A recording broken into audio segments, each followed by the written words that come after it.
spell this match because that would be sweet. Yeah, that would be sweet. The Tin Fins deck actually has a fair number of sorceries that are worth countering. So Warping Will is, you know, paying 2 mana isn't that great, but Gerry has a lot of cards that are, well, lands that tap for 2 mana, so it's not going to be that bad. But either way, both of these decks are decks that I would assume most people are unfamiliar with. The colorless Eldrazi deck, it's similar to the old mono artifact deck where it's going to have certain things like Chalice of the Void or Thorn of Amethyst that are going to slow its opponent down or lock them out of the game. And then it's coming in with a bunch of fat Eldrazi, similar to the modern version that people have been seeing with Eldrazi Mimic, Endless One, Thought-Knot Seer, Reality Smasher, maybe a Matter Shaper to, you know, bridge in between those. And then the Tin Fins deck, it's basically going to be looking to get a lot of mana on turn 1, maybe turn 2, maybe turn 3, basically whenever it wants, because it's going to be mostly in the form of Dark Ritual, so it's going to have a burst of mana, and it's going to be looking to entomb, you know, Grizzlebrand or get into its graveyard some other way, reanimate it with Goryo's Vengeance or Shallow Grave. Or Shallow Grave, and then he can continually draw cards with Grizzlebrand and use Children of Corliss to gain the life back. And win with a Tendrils of Agony. Right. Actually, Shawn's list is real sweet. He has Monastery Mentor in his sideboard. Wow, that's pretty interesting. So Shawn's just going to lead off with an Underground Sea and pass the turn. Gerry does have City of Traders and a Chalice of the Void, X=1. This is going to be big trouble for Shawn. This could just be a game. I don't know if Shawn can really do much. Yeah, this is going to be rough. Shuts off a lot of his cards. I mean, he's playing all the blue cantrips, even Cataxian Probe. He's got cards like Dark Ritual, Thoughtseize, and Cabal Therapy. So Chalice on 1 is big game. And this is one of the advantages of playing the colorless Eldrazi deck.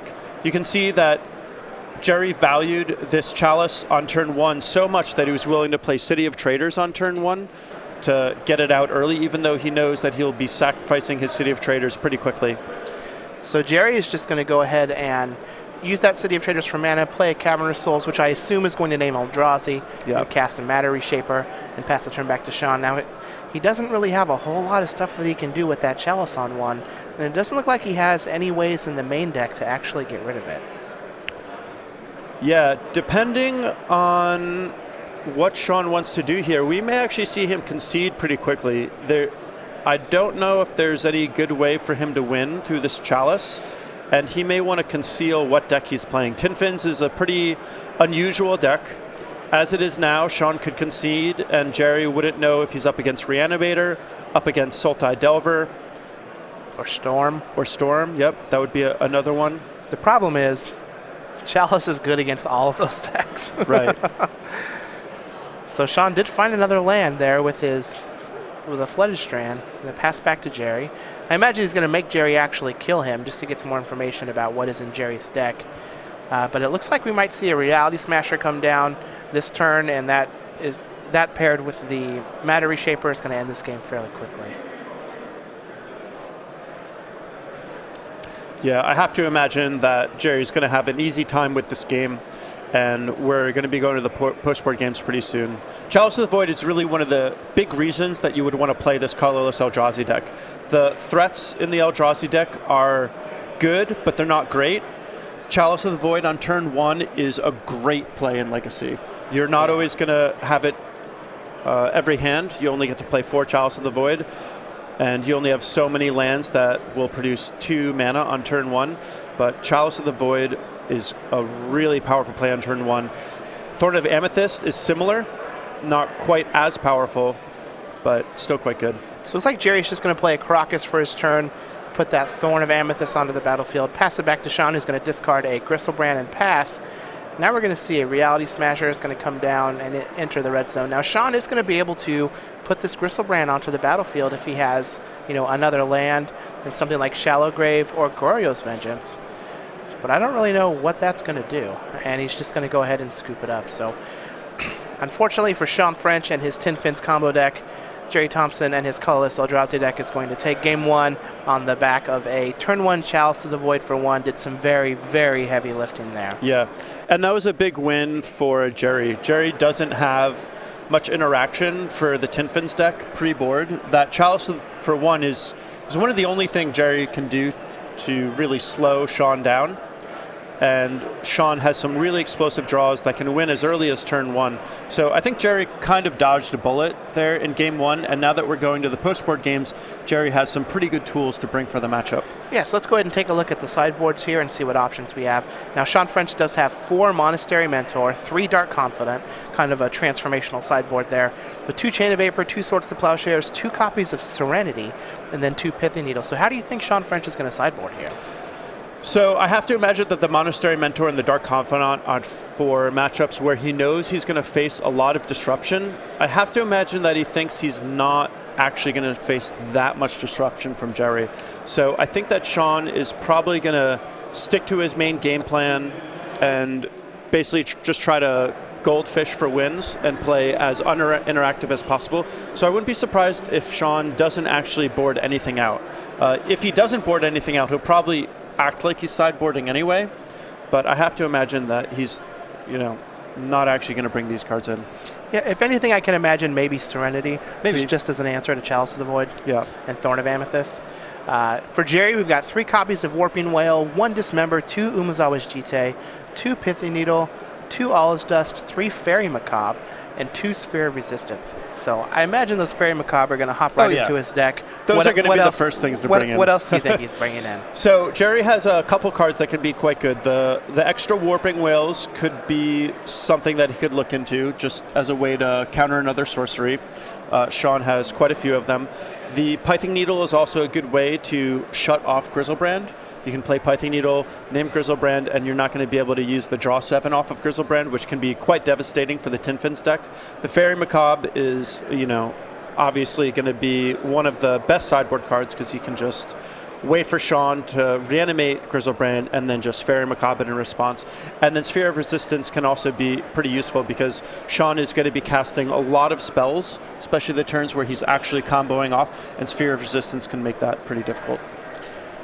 I agree with that. I think, again, Fairy Macabre and Sphere are going to be very good here for Gerry. That Chalice is backbreaking. Now, we saw Chalice win a game 1 very easily earlier in the day. Yeah. And then lose a game. Yeah, and then Jeff just ended up getting crushed with his Chalices. So while Shawn and Gerry end up finishing their sideboarding, let's go ahead and take a quick second and talk about the Creature Collection. Oh, sick. I love these. Yeah, so StarCityGames.com, our Creature Collection available now. We've got Magus of the Moo, and this is available for the rest of this month, so February. Make sure you get to an event so you can get these, but we do still have playmat sleeves and player bundles available. You can find more information, go to StarCityGames.com/Creature Collection. But starting next month in March, we're going to have Grim Llamamancer. Which we've named Anna, right? Yes. Yeah. So Grim Llamamancer is the next one. Yeah, and all of these are really great. These are, one of the things that I really like about the Star City events is there's just all this cool stuff that you can get, all this cool Star City swag. Yeah, so that's going to be available in March, and then after Grim Llamamancer, we have a new one that's coming up here, and this is going to be our Slobberin Mile Driver. So we have to come up with a name for this. Just slobbering for miles. So I wonder if is the guy's name Miles? I think the dog is Miles. I don't know. Mile Driver. We'll have to. We'll have to check with our scientists at the Star City Lab. So again, go to StarCityGames.com/game night. Let's jump back to the match. I believe they're ready. So Shawn French is on the play, leading off with Underground Seeds. Going to pass to Gerry, who does have a Mox Diamond. If this is a Thorn of Amethyst or another Chalice, pretty good. Nope, just a Pithing Needle. I mean, that's still pretty good. You name Griselbrand, and what does Shawn do?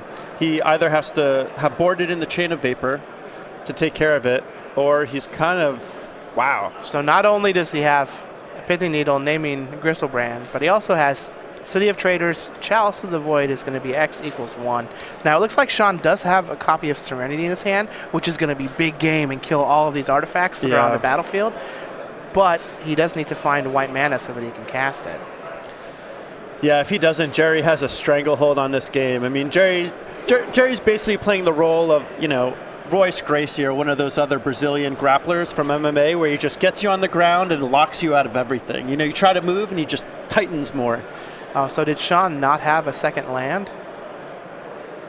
It's like with the brainstorm and he missed, he's just going to pass it back to Gerry. Let's see if Gerry has a threat. All he needs is a threat to deploy here. So we've got 2 mana from the Ancient, from the City of Traders. Smasher. And, ooh, this is about to smash. Yeah. So we've got Ancient Tomb, going to knock Gerry down to 18. He's going to cast a Reality Smasher and attack Shawn French. It's like he did find an Underground Sea, but that's not going to do much against this Reality Smasher. So Shawn knows the top card of his deck, and he's going to get knocked to 10. So he's going to have basically the 2 unknown cards on the top of his deck are going to need to be ones that can win in the game. And so he may actually just be dead next turn. Oh, and there's an Ancient or a Wasteland for Gerry. So he's going to take 2 damage down to 16. He's going to play that Eldrazi Mimic, attack Shawn down to 10. He's going to Wasteland the Underground Sea. Make sure it's to target the 4 and black border one. Yeah, obviously. Just a is bunch that all of 1 mana spells? Yep, just all 1 mana spells. Well, then the Serenity, but yeah. So that was a game where we got to see the Eldrazi deck at its best. I don't know how different this build is from the one we saw a little earlier against the Burn deck, but when Todd Stevens was playing, we kind of got to see one of the worst draws, but Gerry just showed us some of the best draws. So I kind of like that, these 2 matches were bookended with each other. You get to see the best and the worst. Yeah, so we see Chalice of the Void is a powerful Magic card. Oh, yeah. That can completely lock some decks out. And I've, talked about in, multitudes of my articles, I've played